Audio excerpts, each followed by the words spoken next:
Hey, evening, everybody. Welcome back to Mindset Explosion, season number 4, episode 11. And this evening, been joined by Wellbeing coach. Although we talked about something different just now, David, but David Hurst, thank you for coming on. Pleasure, finally, to have you on the show. I know we've been chatting back and forth. I can't remember when we started talking about coming on, but thank you so much for coming on. And today we're talking about words to change your life, but I feel we're going to sidetrack in a good way and talk about some great things and maybe concepts that can help with well-being or mental health or even roads to recovery. So David, just very quickly tell us a little bit more about what you do.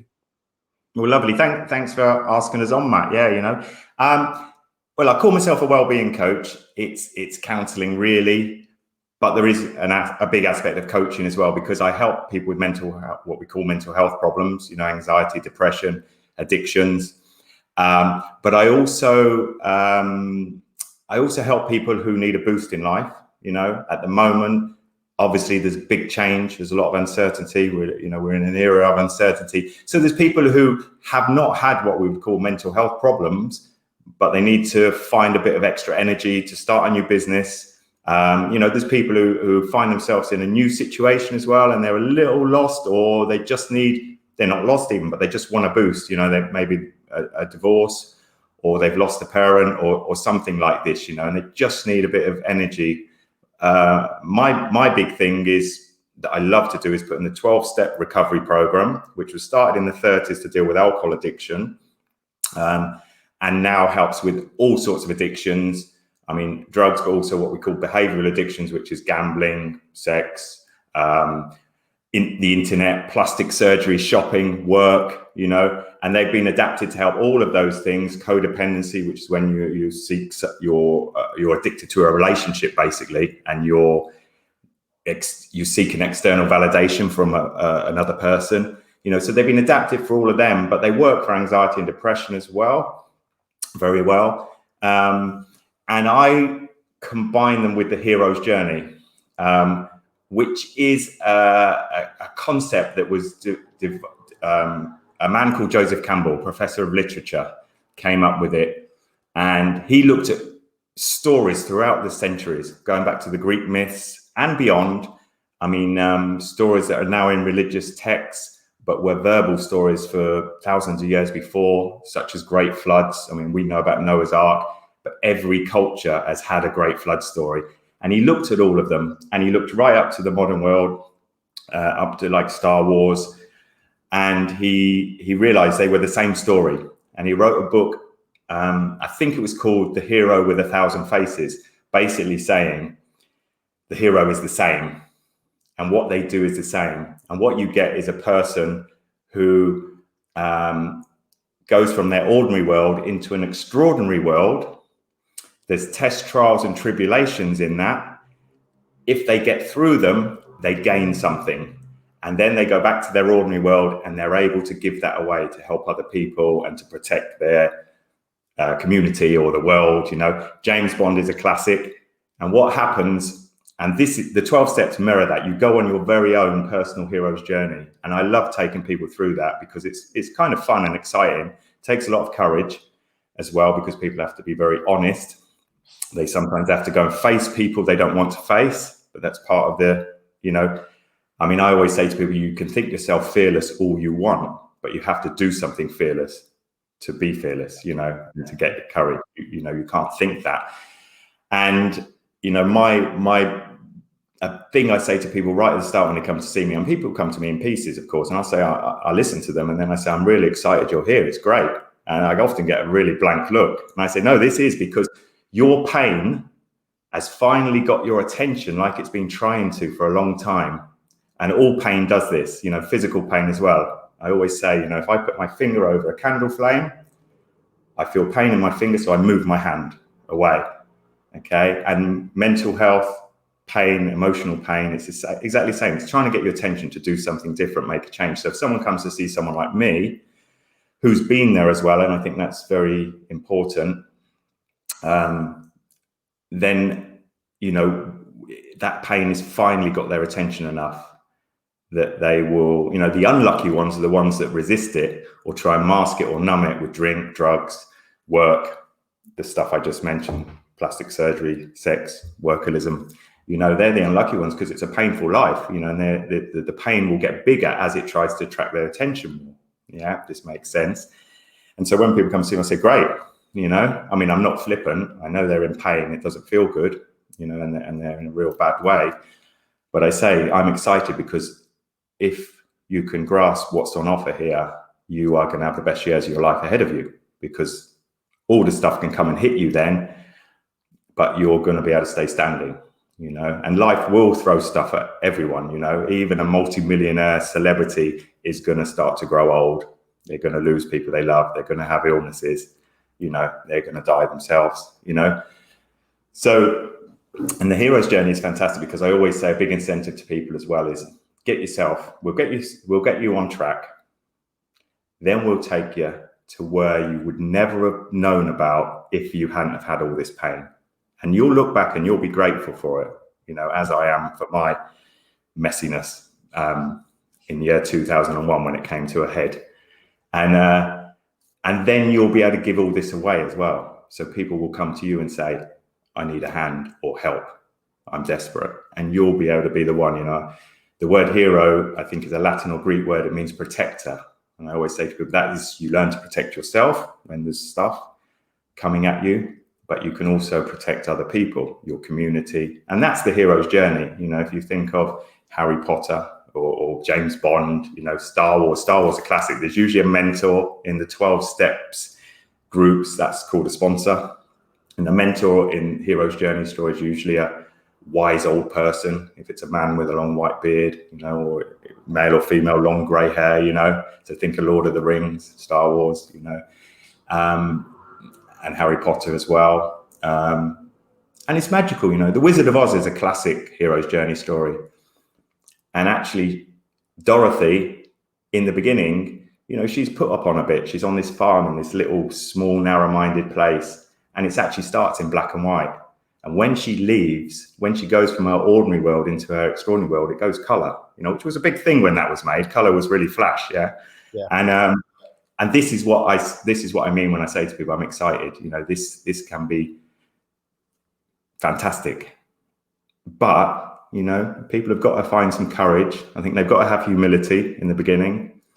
They've got to be open-minded, and they've got to realize often, especially if they're in a dark place or a messy place or a miserable place or a place where their anxiety is debilitating them and stopping them going outside, they've got to realize that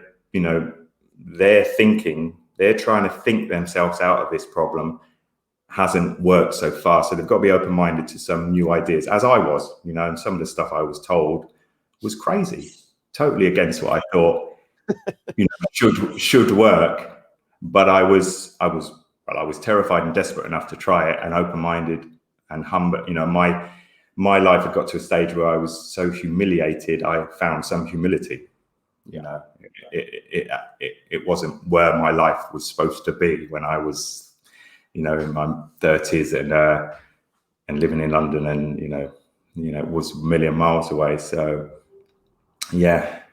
So do you feel that what you went through, when you look back now, and it was also a big part of the journey to get you to where you are, do you feel that those tools you got, because you said you weren't too sure about what they would, it sounded crazy at the time,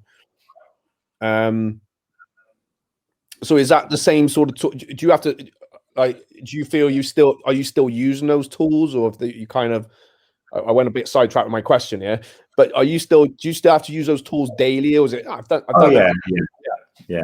Well, it's one day, living one day at a time. And the more I've been in recovery, and my life has, it's has its ups and downs. I've lost people I love, over the 19 years of being in recovery. I mean, things have happened that were much worse before I came into recovery. I've had the suicide of a best friend who reached out to me 9 years ago, and my dad died, and he was very ill for a couple of years. And, one of our children was ill when they were a baby in hospital for a while. But all of this stuff, I've been able to be who I'm supposed to be, who I can be. and I've stood up and I've been able to be there for everyone else, and I've been able to be strong for myself, and I didn't dive into the pub and get drunk or anything like that, But yeah, so to answer your question, yes, I still do the stuff now, but it's such a habit. It's a good habit, obviously, that it's like cleaning my teeth. I don't even think about it. For example, every morning I meditate, I try my very best to meditate for half an hour. And if I don't do it, I sort of notice it, like if your teeth go a bit fairy, if you've not cleaned them, and like an hour later you go, oh no, I forgot to, and then I'll do it, And also what I've learned over the years is, if I don't spend half an hour waking up that way, my day isn't as good. If I spend, and that's one of the things I'm saying was crazy. I told, when I first came in, a guy who advised me on this sort of stuff, I told him how busy I was and blah, blah, blah. I actually didn't have a job at the time, but I told him I was very, it got messy. And he said to me, get up half hour earlier and do meditation. I said, I don't think you're listening to me, are you? And he said, yes, I am. He said, get up half hour early. The thing is, what I've discovered, for example, with that, now it makes sense to me, because a lot of people wake up, they reach for their phone, they go on Facebook, Twitter, whatever, they create an emotion. It can be anger, jealousy, envy, self-pity, excessive pride. That's already taken some of their energy. Yeah. I used to wake up and I used to have, at the end of my bed, I'd have bewilderment, despair, frustration, terror, and they'd grabbing me. I'd be thinking of the million things I had to do in the day. My energy was getting zapped straight away. So it's nice to wake up. I always give gratitude, when it was first suggested to me to do a gratitude list, for example, where you write 10 things down you're grateful for, I actually said to the guy, I've got nothing to be grateful for. I'd forgotten. I'd taken it all for granted. So he said to me, for example, have you got hot and cold running water? And I said, yeah. I was sleeping on a friend's sofa at the time. He said, have you got a roof over your head? And I said, yeah, I'm kipping on a mate's sofa. He said, good. You've got a roof over your head. A lot of people haven't, all this sort of stuff. And that now is very natural to me. If you want to look at it scientifically, we have negative and positive neural pathways. And what had happened with me and what happens with a lot of people is the positive ones, they were there, but they were over. If you think of them like pathways, they were overgrown. I didn't go down them, but my negative ones were completely well worn and easy to go down. So I was always focusing on lack, what I didn't have, negative stuff. And a lot of recovery to me is reopening that one and getting the negative one overgrown. So gratitude list does that. Positive affirmations do it. Meditation does it, And I always say to people, if you're feeling depressed, write a gratitude list, because depression and anxiety, they cannot coexist alongside gratitude. Try it next time. If you're feeling negative, if anyone's feeling negative or depressed, write 10 things down you're grateful for, and you'll find that it's like shining light into dark. You cannot shine light into dark and it stay dark. It's going to go light, and and it's very simple, but a lot of people don't know it, and they wake up and they're thinking the way they're taught in childhood. We are really wired in the first 7-8 years of our life, all of our childhood until we leave home, really. But those first several years, our brain's still growing. Humans are born much sooner than most animals, which is why we can't walk for 12 months. You got a foal, it's walking after a few hours, can feed itself. We're totally dependent on our parents, and they really wire us. And if often, when people look back as far as they can go, they realize that these are what can be called family blueprints. It's kind of handed to you. We always focus on what we haven't got. We always have what's negative. Yeah. I always say I meet a lot of people who come to me for help, and they grew up in a household where the first question was, what can possibly go wrong? If you came up with a brilliant idea or you won $1 million on the lottery, the first question, the family question, would be, what can possibly go wrong, or a variant of that. And I'm trying to get people, and I've done this and I'm living proof. Now the first question is, what can possibly go right? Yeah. Which is why I traveled in a motorhome with my children, who were 2 and 3. We ended up traveling around 13 countries in Europe, and we had a crazy collie dog in a motorhome. We did about 40,000 miles and went to visit loads of family and friends. and we were raising money for charity as well. But when I first thought of that idea, I recognized the old thought came in, oh, we can't do that. And it started to list the things that could go wrong. And then I thought, no, imagine what can go right. And of course, when you get out of your comfort zone, the best things happen. So we did it, we did it. And it was going to be for 2 months initially, and it ended up being for about 3 years, and we were going to go and see, about 25 people. It was after my best friend had taken his life, actually, and we thought we better go and see some people that we feel like we're in touch with on Facebook, but we're not really in touch. We need to go and hug them again. And we ended up seeing a few hundred people. We went around Britain and then around Europe, and went to Morocco, and and it was fantastic. But this is all for me has come from doing the recovery program that I've done, the 12 steps essentially, and then understanding the hero's journey aspect, and feeling secure. And I hardly get any anxiety now. And in the last year of before I got into recovery, I used to have a few drinks to go and meet friends from school. I was nervous to meet them, which was crazy because I'd known them 15 years. And then I used to sit around the table too anxious to say anything. I had loads of stuff in my head to say, and they always say, you're quiet.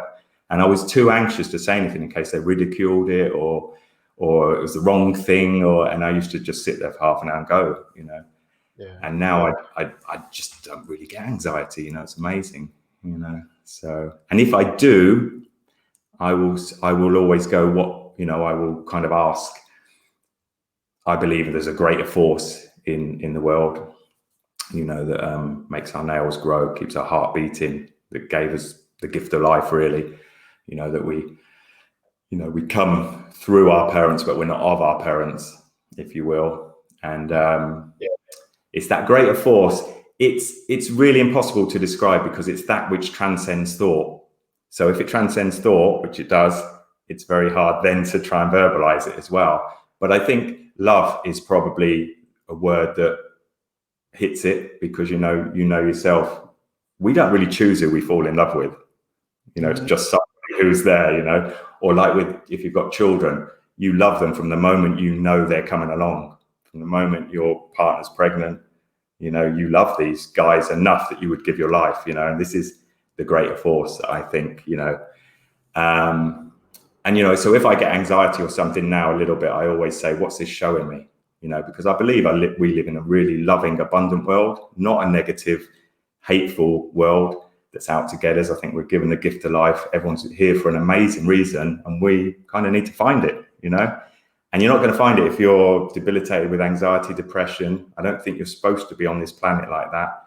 Or if you're an addict of some sort, it's stealing your opportunity to become who you're supposed to be and who you can be, who you're meant to be, So I always say, if there's a bit of anxiety, say, what's this showing me? What are you telling me? Where are you directing me? In the same way that, you've got children. I know that parents, loving parents, will direct their children. Sometimes it's not what children want to hear, but it's always loving. And I think that's how I see the world now. And that's not how I've always seen the world, though, at all. That's which is.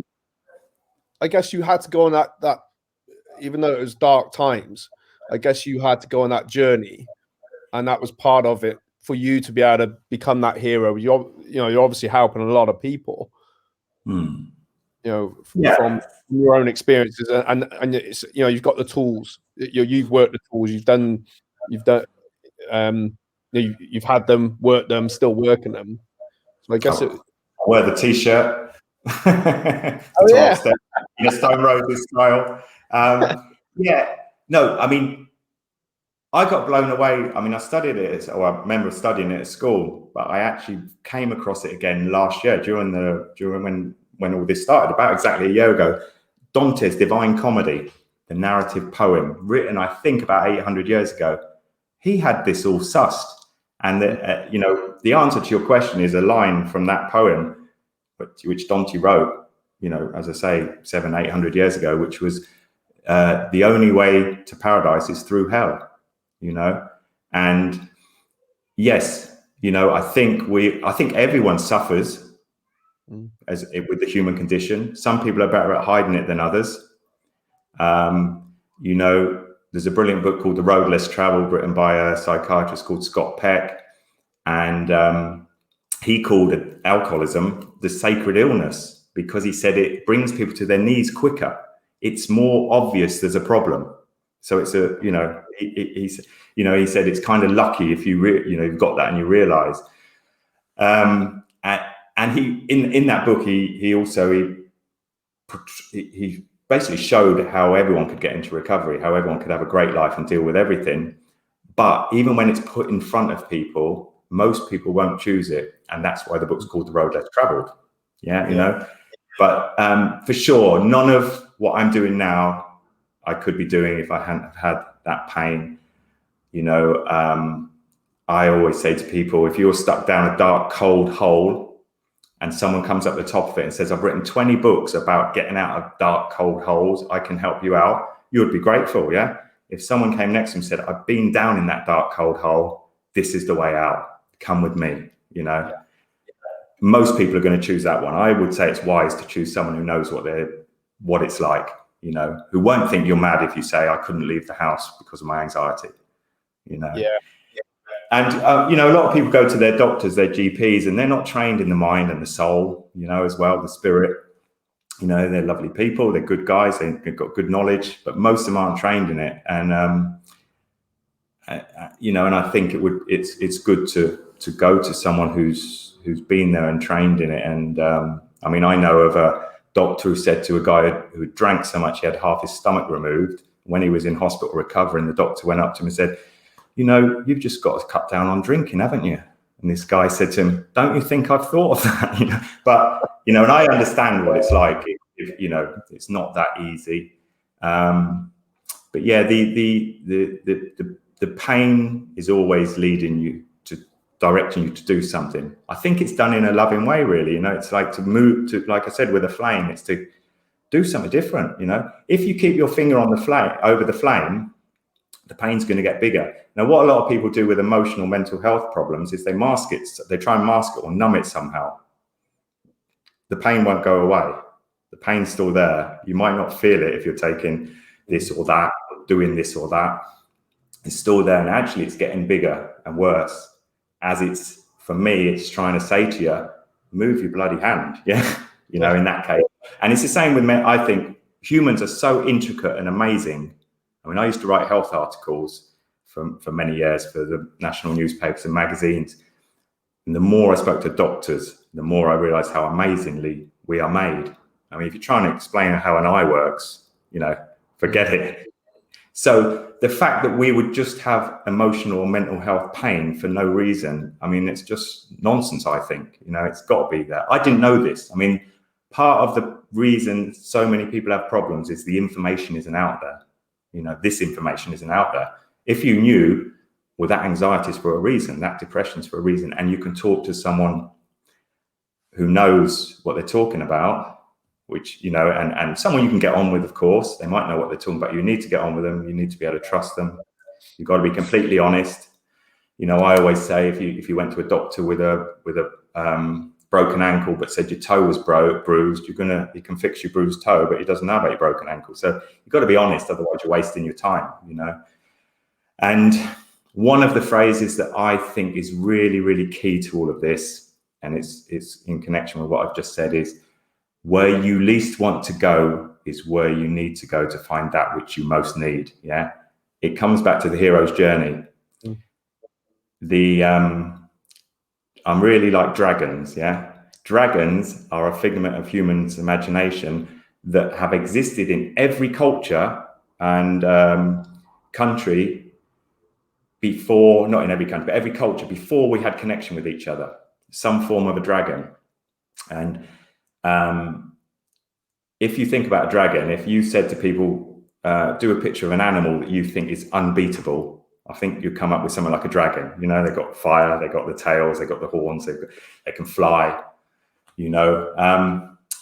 And how I see dragons is they represent our greatest fears. And recovery for me is when you need to go and slay your dragons. You need to, you know, often it means going back into your childhood And then you go into the deep, dark cave where they live.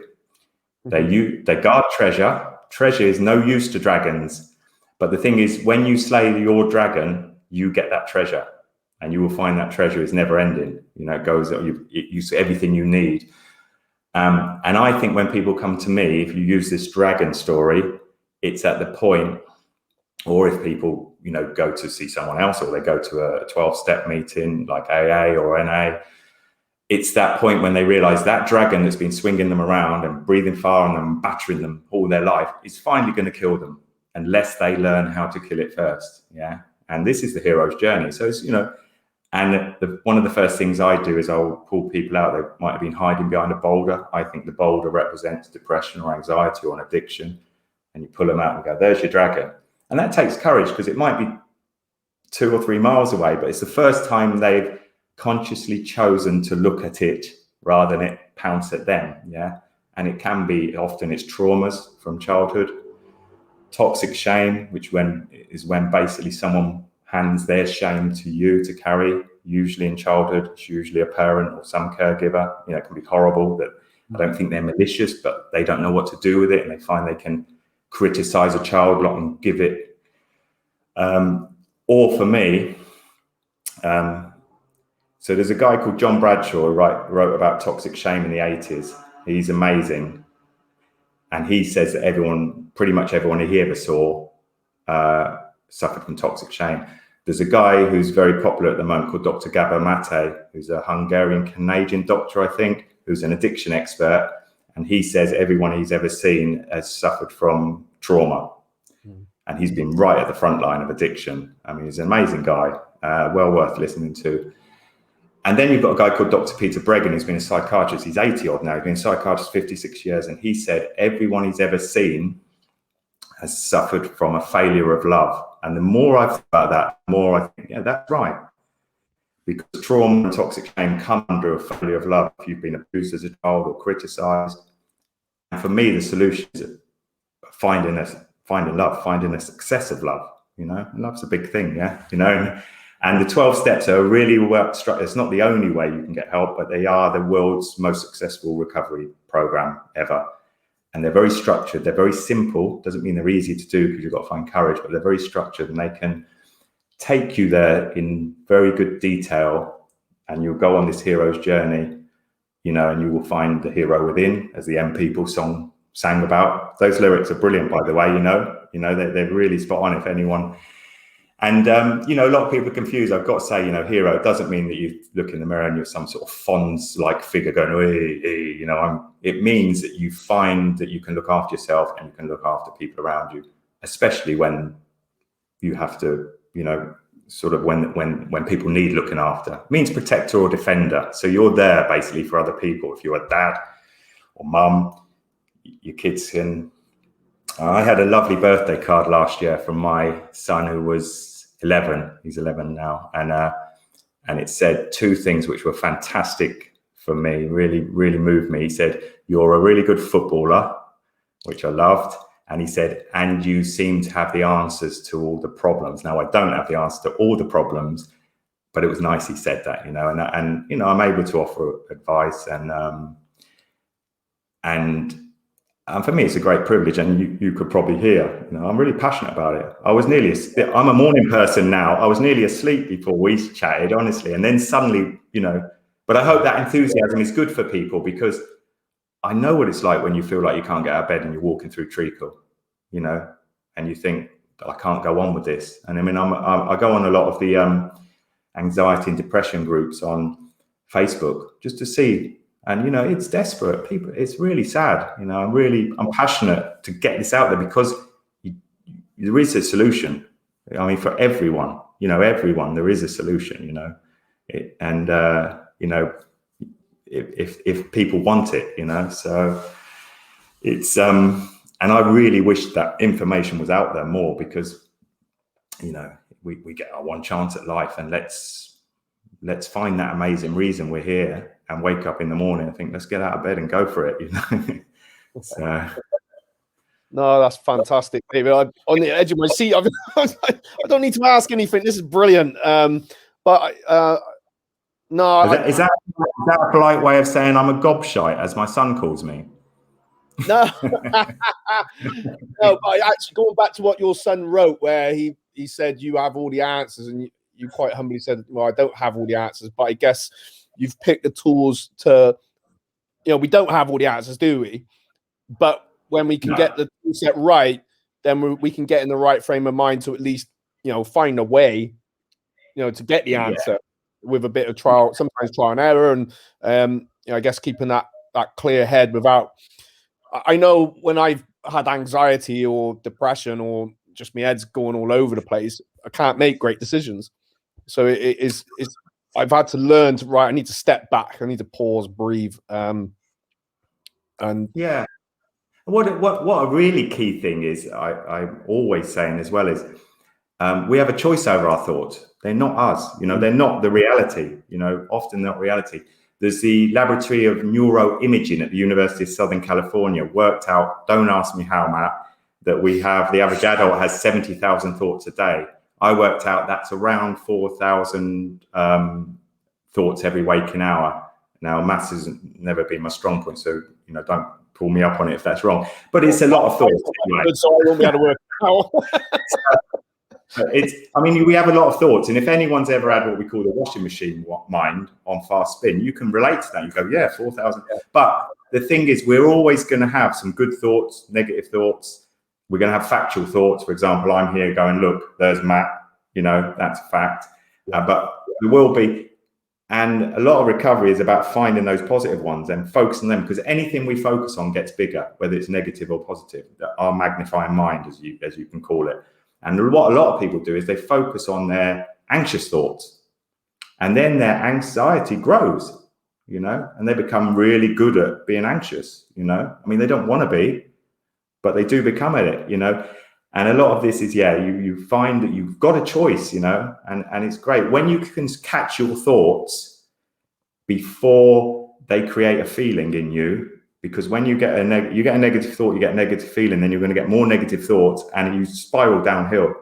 It's a reason why a lot of people will head to the pub at noon. It's like, I've got to stop this. I feel horrible. And the only way they know to change the way they feel is to go and have a drink, take some drugs, get angry, go shopping, gambling, have sex, play internet games go gaming for 5 hours, and of course they're not being who they're supposed to be, really. You got to, I think we're all like seeds, really. There's something inside us, and we got to, we can grow if we're in the right environment. As a parent, it's very important. I think we just need to get our children in the right environment. They're going to grow who they're going to be. You know yourself, if you've got more than one child, they're very different.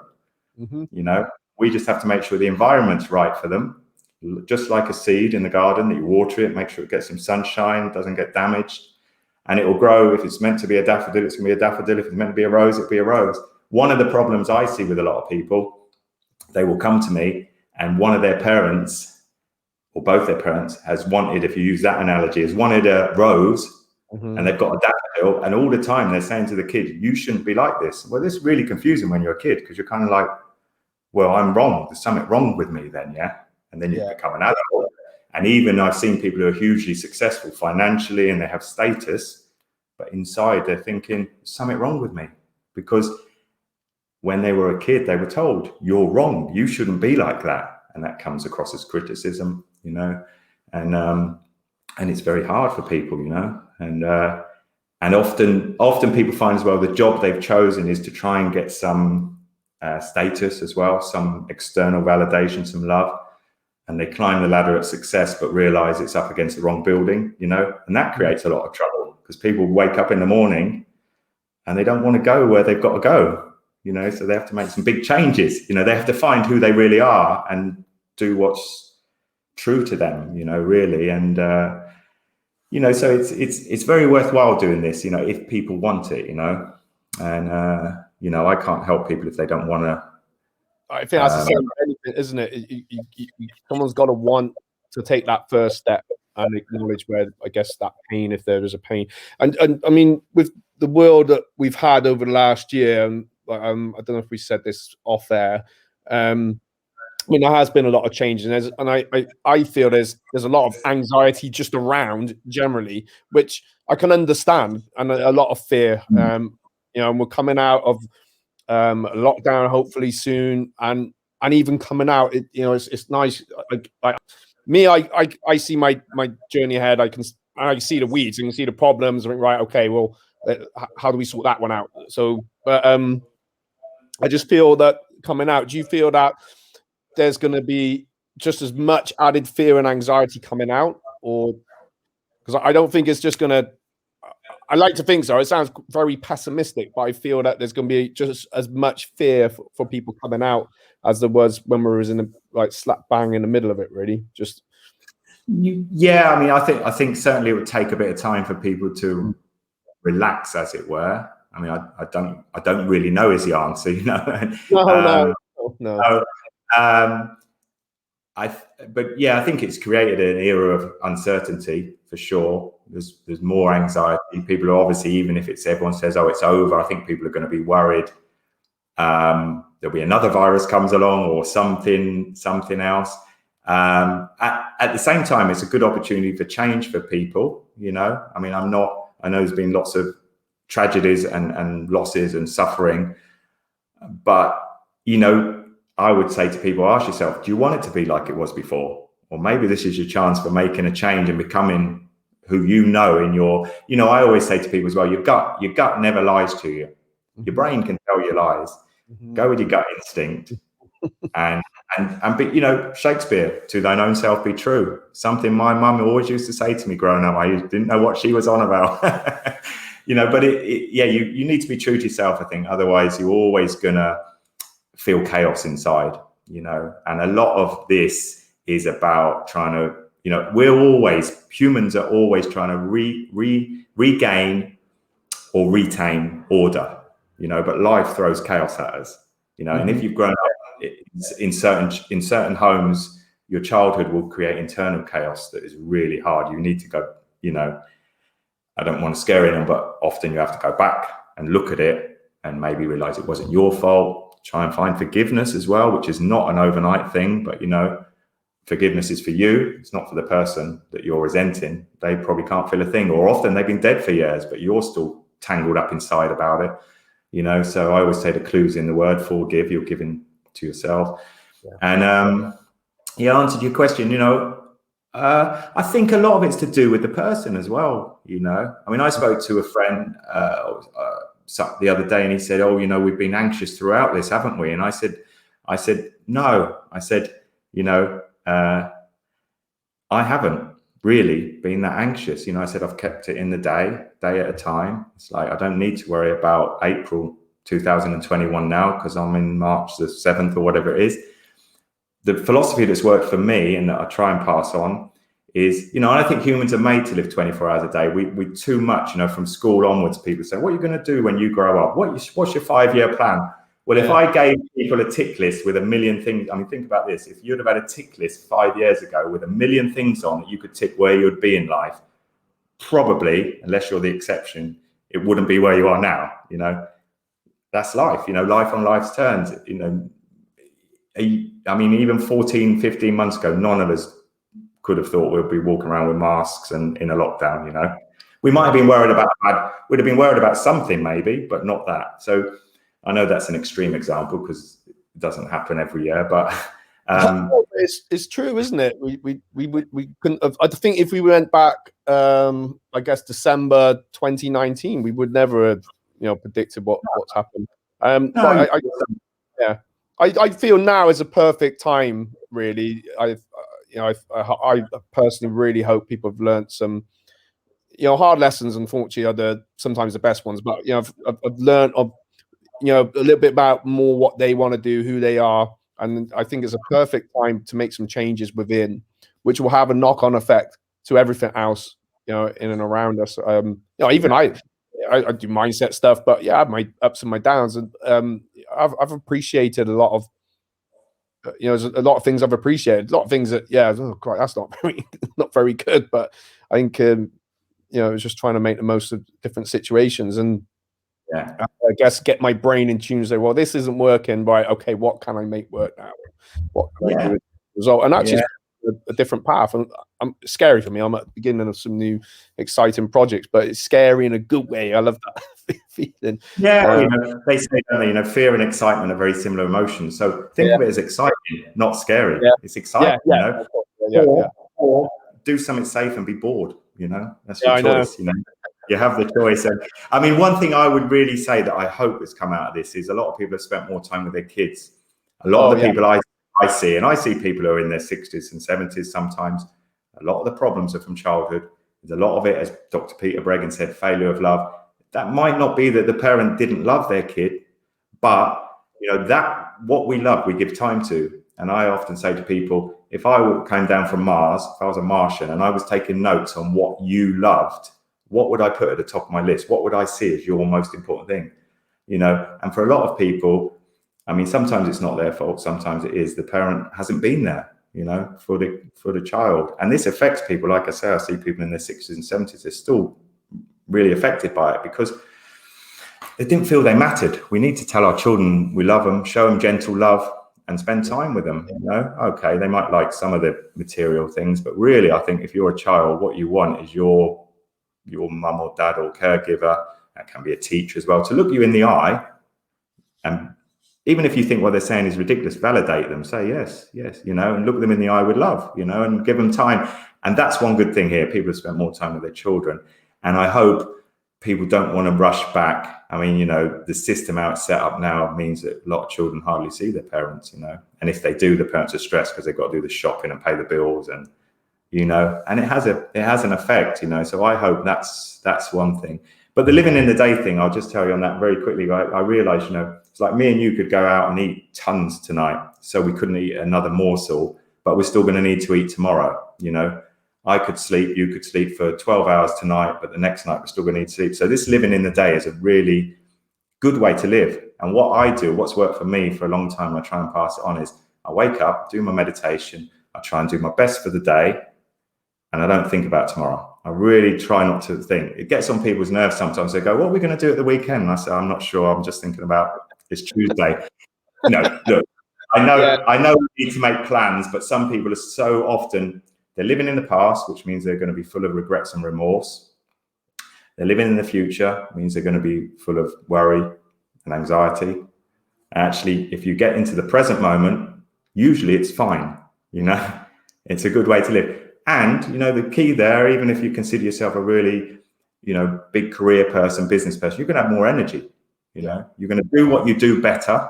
You're going to enjoy it more, and so, it's ways of living really that just work, I think, and it's, for me, it's a real privilege to pass it on. I choose the term well-being coach because it's guiding people. Everyone's got this, they know this, really. It's just guiding you, sometimes. Yeah. And well-being, I really like the word well-being. It just sounds nice. It covers everything because, you know yourself and we have celebrities who are making fortune from their talent, a guitarist or something like that. They're adored around the world, and yet they end up taking their life or being very miserable. And so, for me, it's always proves it's an inside job. Yeah. And a lot of this is to do with your thoughts, it's, as a man thinketh, a woman thinketh in their heart, so they will be, and to know that, you work on this inside and find who you are, and well-being is key. It doesn't matter if you've got all the money and adoration in the world and you're doing something you love, you need to feel that your inside matches your outside. I think that's the way of putting it. And when you do, it's priceless, and it's. I was just going to say, it's feeling wealthy from the inside out, really, isn't it? That is true wealth. Yeah. And I think the word wealth used to come from a combination of well-being and health. Yeah. And it didn't mean money, Exactly. And actually, and the word heal, that came from a word meaning whole, and that's, again, you have to have your inside matching your outside, otherwise you're not whole, and a lot of people will try and have a relationship to make themselves feel whole. And I always say, two sickies don't make a welly. You get two two halves trying to make a whole, or, you know, successful relationship is going to be two people who are complete, a whole, you know, and find themselves. And then, you know, with recovery as well, a lot of people don't think about this, but the word recovery, it means you're regaining something you had. You know, I think we're all born amazing, but then things happen that crack us, shatter us, break us. And so then we become, often what people think is someone's character trait is actually a self-defense mechanism that they've learned to survive. And you have to find the real character. And we can talk about the inner child and stuff like that, and bringing your inner child into you as an adult and saying, you're safe now, you can come out of hiding, you know, because a lot of people push this, you know, the young version of themselves away. And it's about finding who you are again. And it's really lovely when, you know, I did it, and when people do it and they go, I remember myself now, you know, and it's fantastic, you know, and it gives you strength and energy, you know, and you know, it just makes you feel comfortable. And again, well-being, you know, it's, I mean, sometimes it's not all in childhood, and it's not all to blame it on childhood, because we are adults, you know, we can make our choices and that. But it's not as easy as just shaking off and going, oh, it was 20 years ago, I've not lived at home for 20 years now, or whatever. It's not that easy, because we're so wired in those first years, early years. And, you know, it can be very damaging if those godlike figures that your parents with their big faces who feed you, who you're dependent on, who put a roof over your head, are not there for you. They're not showing you love, or even worse for some people, they're showing you the opposite. You know, they're abusing you in some way, criticizing you. You know, it's, of course it has a massive effect, you know. And so yeah, recovery is about that. And I think it's also about then going beyond, you know, it's about growing as well, you know, because what we call mental health conditions like addiction and depression, if you don't deal with them, they're like any illness or disease, the serious one, they're going to get worse if you don't treat them. Yeah, they're progressive. But the good news for everyone is recovery is progressive. You know, you can keep growing. You don't get to a point you go sorted, because we're you know, a lot of it's growing up for some people. For me, it certainly was about growing up. You know, I was a 30-something teenager, and it wasn't working. It was very messy. But it's also about growing and continuing to grow. And that's one thing I think that's one day at a time is important. You keep doing your stuff, you keep growing. And it's just like going to the gym. I mean, I could go to the gym for 6 months now and eat well, and I've become super buff. If I stop going, 6 months later, be back to where I started, or worse, you know, because we're, you know, so, you know, but people don't think the spiritual and the emotional and the mental side is, you know, it's the same as the physical side. You know, you got to work it, you know, to keep it working, kind of thing. You know? Definitely, so, and definitely, I totally agree with that. David, we're going to wrap it up, but thank you so much for coming on to this tonight. I'm going to have to get you back, because I think I'd have you talking all night. I'd be like, I got so much from that. Thank you so much. Have you got no, my pleasure. Have you got any events that are coming up, or how can people? I put your I've got my website, which is david-hurst.com. I've started doing some stuff on YouTube.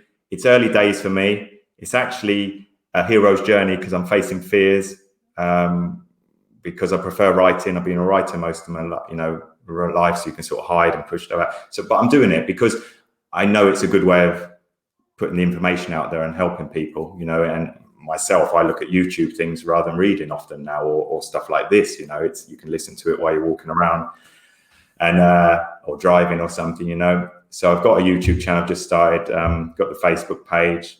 It's all on my website there. I'm putting some blog, you know, starting doing blog articles and stuff like that. I mean, if anyone needs help, call us, you know, we chat for a little bit, you know. It's and then we can talk about, you know, if they think I can help, we can go there. But, you know, I mean, the message I just say to everyone is no one needs to be suffering, you know, and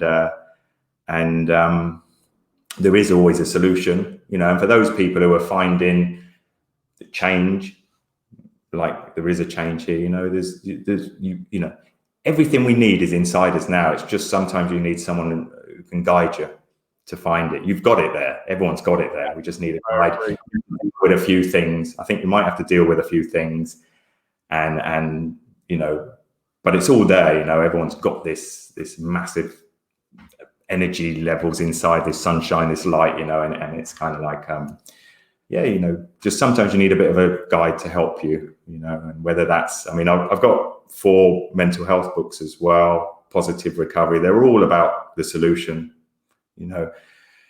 The one that I use the most when I do coaching is called 12 Steps to One Hero, which is my take on the 12-step recovery program, alongside the hero's journey, how you will go on your very own hero's journey. And that's a book I use with a lot of people. You know, they'll read it. I give it to them as part of the sessions, if you want, and we go through it, and they go on their own hero's journey, which, you know, which I think it means recovery is it's quite exciting. You know, really. I mean, I'm not saying it's always simple, but you know, if it was simple, everyone would grab it, and also you'd throw it away easy.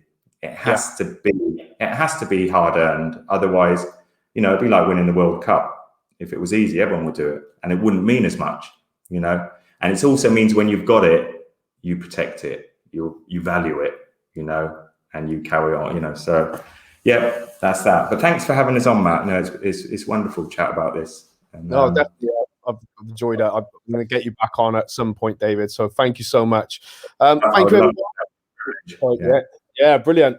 I'll talk to you just off when we go off air in a bit, very quick. Thank you, everyone. I'm back next week with another guest, but enjoy the rest of your week, and please stay safe. Peace, love, always. Bye.